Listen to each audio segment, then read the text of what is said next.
Lunar War, Episode 5 Homecoming. Franklin stood quietly in a mix of awe and excitement as the last of the flames subsided from the cockpit view.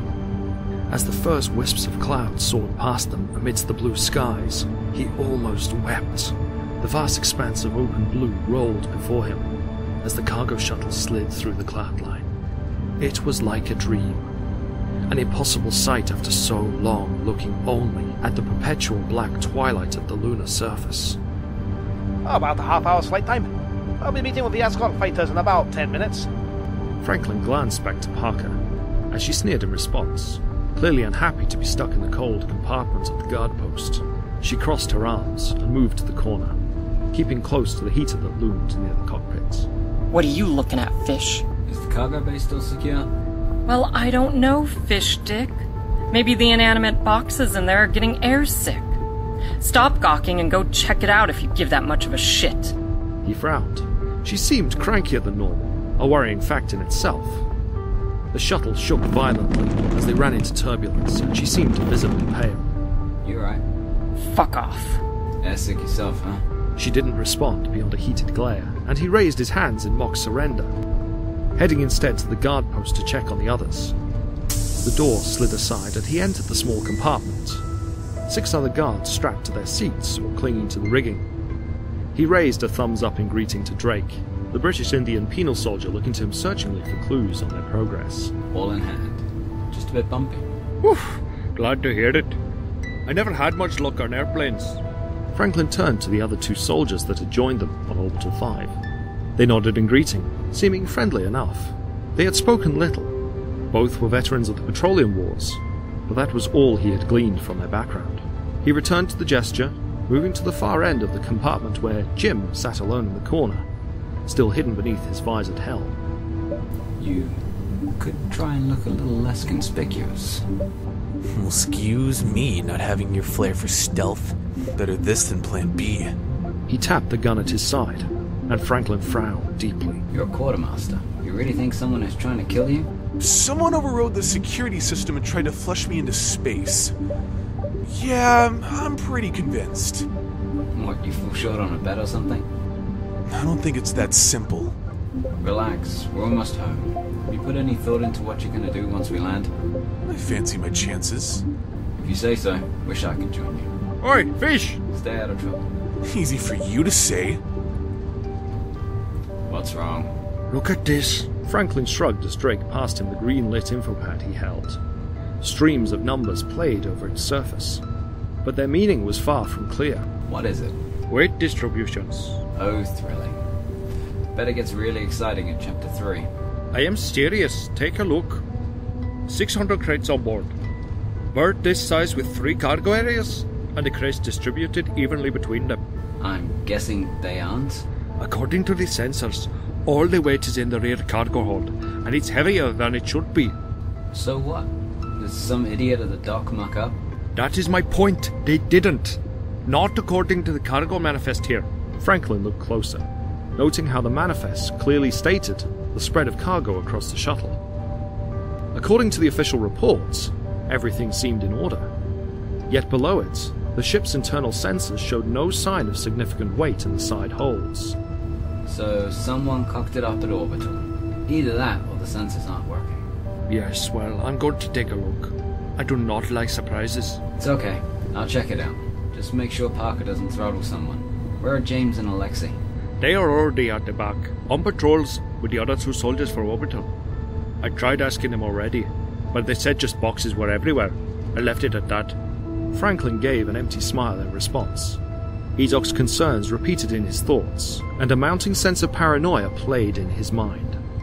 Putting on his helmet, he tapped the intercom, glancing to the 2 enlisted soldiers who sat nearby.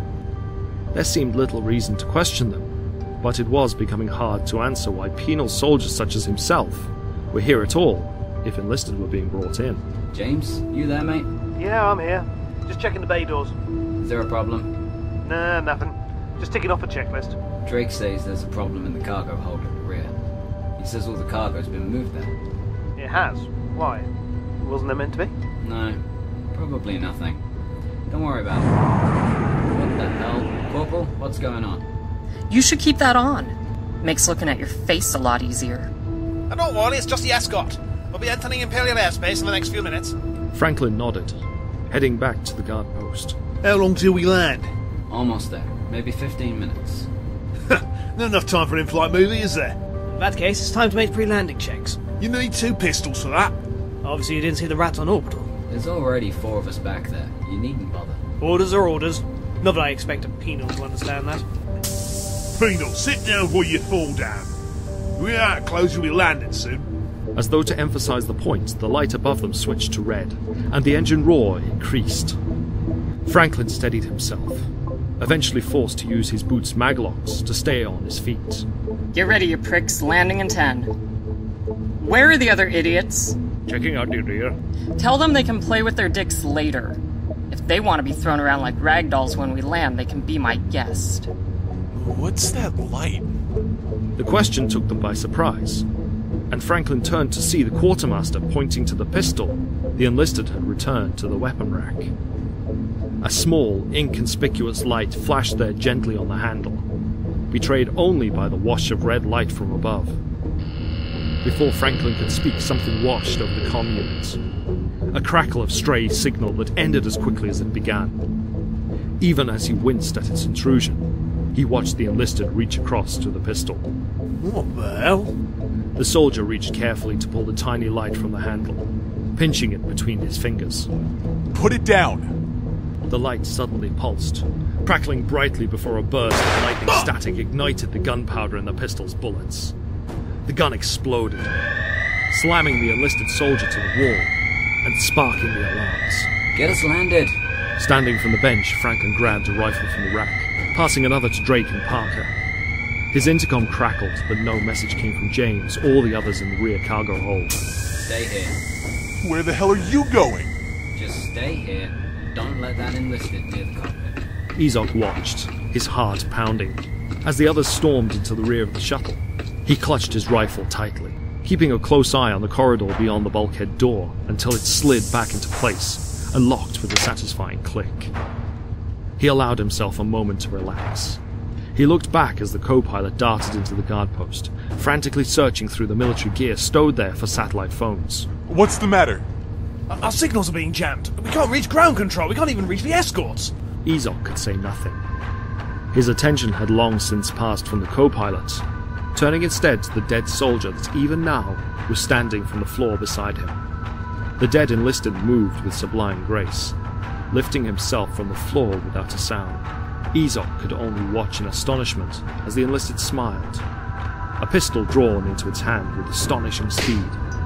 The first shot tore Ezoc's gun from his hand. A second shattered his visor and threw him to the wall. He collapsed to the floor, blood running down the side of his face. The helm had deflected the bullet's path, sliding it across his temple. He was alive, but shock and injury had left him too stunned to move, only able to watch as the image of the enlisted melted away to a feminine figure dressed in a black bodysuit and smoothly curved armor. A featureless black helm enclosed her face, sporting no visor or insignia that he could see. Oh no, please, no! With barely a moment's hesitation, she fired again, the co-pilot sliding to the floor as she strode into the cockpit. 2 more shots echoed, and Ezoc could only watch as she leant over the dead pilot to pick away at the controls. The ship began to list suddenly, throwing debris and bodies across the room as she strode unimpeded towards the door, stepping through the slowly spinning chaos from floor to wall to ceiling. Ezoc tumbled badly, cracking his head against the bulkhead as he collapsed, only vaguely aware of her as she casually unlocked the door and followed the others into the cargo hold, a mirage of his own body spreading over her like a cloak. What in God's name was that? What are these pilots playing at? Get your act together, fish stick. Come on, you two, prick! Oh, such a charmer. They raced into the cargo hold, into a scene of disparate chaos. Several containers had broken loose, scattering across the hold in cascades of heavy metal boxes and toxic powder. Franklin winced as he saw one of the guards, crushed to a pulp above them. Over here, I'm trapped! We're coming. Wait, what are those cylinders? They're not on the manifest. They must have been hidden among the crates. They're maglocked! Drake, leave those alone. Help us get him out. James, it's okay. We're gonna get you out. Ezoc, help me get... Wait! Ezoc strode up onto one of the fallen crates, 2 pistols drawn into his hands as he opened fire. Immediately, James was silenced, the enlisted trying to help him, falling to the floor with a bullet through one eye. Franklin landed badly as Drake pushed him aside, his suit tearing on the warped metal of an open crate. Drake recovered quickly. He and Parker opened fire as railgun shots tore through the cargo bay. The thing that was Ezoc moved impossibly, cartwheeling away to land amongst the shadows. 2 more shots rang out, and another enlisted collapsed to the floor, clutching the ruin of her throat. Oh, shit. He winced as he realized the damage was worse than he thought. Blood was running from a scoring wound at his side, and his suit cut in several places by the sharp debris around them. A loud siren cut him from his thoughts, and he looked up to see that everywhere across the cargo bay, the last of the securing straps snapped loose. Hold him there! Ah! She fell to her back, grunting in pain as she tore the ruined helm from her head, and blood streamed down her face. The assassin re-emerged, the digital camouflage melting from her to reveal her true form. Slipping from cover, she raised her pistol, aiming to finish the foul-mouthed Cockerell even as Franklin opened fire, pinning the assassin down. I'll get you, you bitch! She charged, forcing herself to her feet as she unleashed the contents of her weapon. The assassin dodged every shot, lithely avoiding the fire before bringing her own guns to bear. But Sandra Parker was faster than she looked. Using her shattered helm like a club, she swatted aside one of the pistols, grabbing the other and pulling it aside as it fired. The assassin kicked her back, but Sandra was not done, snarling as she took the grazing hit across her shoulder and headbutted the shadowy helm. The assassin staggered back, but did not allow Parker another try. Grabbing her arm and twisting, the assassin threw the red-headed corporal across the floor, slamming her head into one of the crates and scattering Sedis across the floor. The assassin fled, racing for the end of the long cargo hold, almost casually gunning down another of the enlisted as they emerged from behind a bulkhead to lend aid. Drake, get back to the cockpit. Go! A loud bang and a rush of air followed as the great bay door opened, allowing the wash of bright sunlight to roll into the hold. The brightness faded, revealing the roll of suburbia and the dirty streets of London below. At once, the rush of air began to pull the powdered Sedis from the hold in a cloud of toxic dust. No! With a sudden crack and a hiss, the strange canister suddenly burst open, wafting green mist, filling the hold and pouring out of the back cargo bay door, mixing with the broken crates and powdered Sedis to rain across the city below. He checked his gun, spying sights of the assassin at the far end of the hold. The assassin dived back into cover, exchanging fire with Franklin as he dug beneath the deadly hail of shots. Fish! Franklin, the pilots are dead. There's some kind of robot on the controls. Ezoc is trying to remove it now. What is he even doing here? That idiot's alive? Doesn't matter, I'm a little busy. Get us landed.